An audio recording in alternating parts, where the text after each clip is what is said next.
तीर्थ यात्राओं पर जाने का सिलसिला हमारे देश में सदियों से चलता आ रहा है।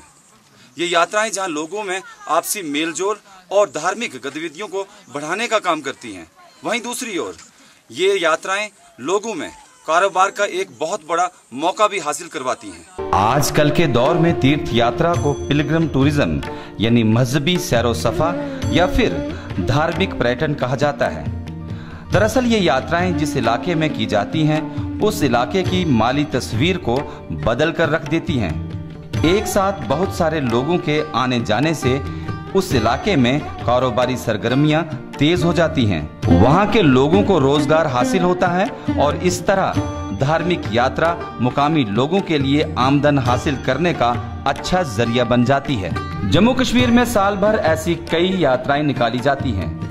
ऐसी एक यात्रा है उधमपुर जिले के डुड्डू कस्बे से शुरू होने वाली कैलाश कुंड यात्रा। ये यात्रा हर साल अगस्त महीने में यहाँ से शुरू होकर कैलाश के पहाड़ों में मौजूद कैलाश कुंड तक जाती है, जहाँ माना जाता है कि नाग देवता वासुकी नाग रहते हैं। ये यात्रा वहाँ धार्मिक पूजा के बाद वापिस आ जाती है। आज कम से कम 30,000 यात्रु जो है इस कैलाश कुंड में पहुंचा हुआ है और काफ़ी रौनक जहाँ पे है। ये 10-15 दिन कम से कम चले, जैसे अमरनाथ यात्रा है वैसे ही ये कैलाश कुंड। शिवजी महाराज की जहाँ भी महत्व वही है और शिव महाराज का वहाँ भी वही महत्व है। हैरानी की बात यह है कि कैलाश यात्रा का जब भी जिक्र किया जाता है तो लोग यही समझते हैं कि ये यात्रा सिर्फ भद्रवाह से शुरू होती है, लेकिन ये सच नहीं है। सच तो ये है कि सदियों से ये यात्रा डुड्डू बसंतगढ़ से भी उसी उत्साह के साथ आयोजित की जा रही है। अफसोस की बात यह है कि यात्रा के इस रास्ते की तरफ ना ही कभी किसी ने ध्यान दिया और ना ही सरकार की तरफ से इस बारे कोई प्रचार करके लोगों को जानकारी दी गई।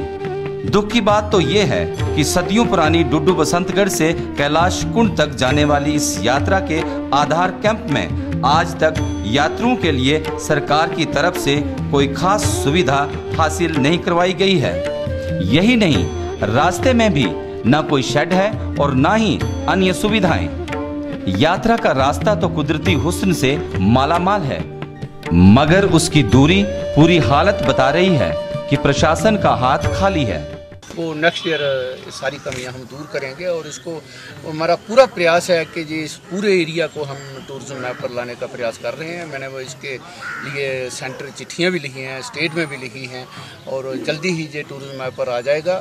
अभी आपको पता है कि 36 किलोमीटर जहां रोड सैंक्शन हो गया है PMGSY का और वो इसी साल काम स्टार्ट हो जाएगा।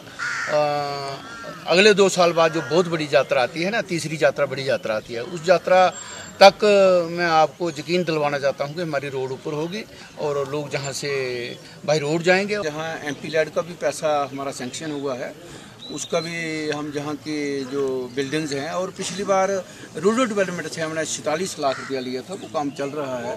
वो भी एक जहां अकोमोडेशन बन जाएगी। और जो रोड्स का है इसके लिए अभी आपने देखा हमारे पूरे ज़िला में 350 करोड़ रुपये हमारा PMGSY का सैंक्शन हुआ है। लाटी डुड्डू बसंतगढ़ के स्थानीय लोगों द्वारा बनाई गई डेवलपमेंट कमेटी की तरफ से जो बन पड़ता है यात्रा में जाने वाले लोगों के ठहरने और खाने पीने के लिए करते हैं, मगर वो नाकाफी है। ये इलाका जो टूरिज्म के अंडर होना चाहिए। जैसे यात्री यहाँ परसों हमारी यात्रा काफ़ी थी, लोग दर बदर थे, मैदान में सोए हुए थे। तो पिछले दिनों में हमने डिप्टी CM से हमारा एक प्रतिनिधि मंडल मिला था। हमने उनसे एक रिक्वेस्ट की थी कि यहाँ एक यात्री भवन बनाया जाए ताकि यात्रियों को अच्छी सुविधा मिले। तो अब हम आगे कोशिश कर रहे हैं कि इस यात्रा में दूर दराज के लोग उधमपुर से, जम्मू से, हर जगह से जहाँ से लोग यहाँ आएँ।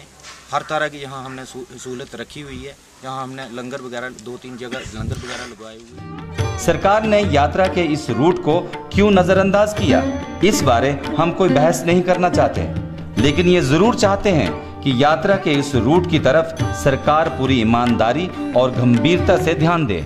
सबसे जरूरी बात, यहाँ पर आने वाले यात्रियों की सुविधाओं में इजाफा किया जाए। और दूसरी बात, इस पूरे इलाके को जिसमें मानतलाई, लाटी, डुड्डू, बसंतगढ़, सोजधार और ये कैलाश कुंड, इसे टूरिज्म मैप पर लाया जाए ताकि यहाँ पे ज़्यादा से ज़्यादा लोग आ सकें।